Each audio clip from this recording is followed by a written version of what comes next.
is Jeremy, and for the past 2 years I have been studying Legionella pneumophila, the bacteria known for causing Legionnaires pneumonia and fatal pneumonia-related outcomes. We can get infected by the bacteria when contaminated water is sent to things like air conditioning units, or it can be put up into the air where we can breathe it in, infecting ourselves. One of the things that I noticed in my research is that the bacteria needs a large amount of an amino acid called cysteine in order to grow. An amino acid being a building block of proteins that make up our body and our world around us. The bacteria actually needs so much cysteine that it has a dedicated system just for getting cysteine inside of the cell. I akin this to a bus, taking cysteine from outside the cell to inside the cell where it can actually be used by the bacteria. Once we identify this, we would ask, what would happen if we remove this bus? If we were to say, slash its tires so it's no longer running. And when we did, we noticed that the bacteria was not able to get cysteine inside of the cell at all. And as a result, there was not a single cell division, no growth of the bacteria. So from this, we learned that this system is critical for bacterial growth. So we asked, how can we manipulate this to our advantage?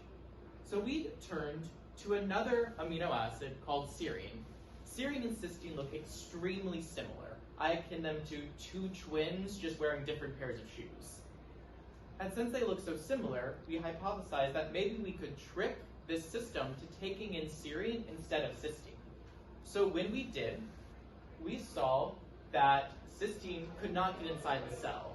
I could think about this in the terms of, let's say, anytime cysteine tried getting into the cell, all the seats on that bus were filled.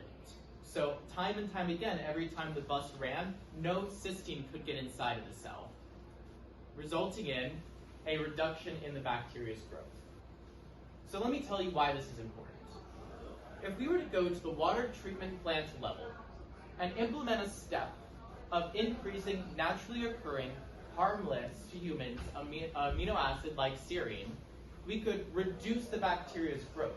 That means that there's less contaminated water being sent to air conditioning units, less bacteria being put up into the air, less infecting of our human lungs.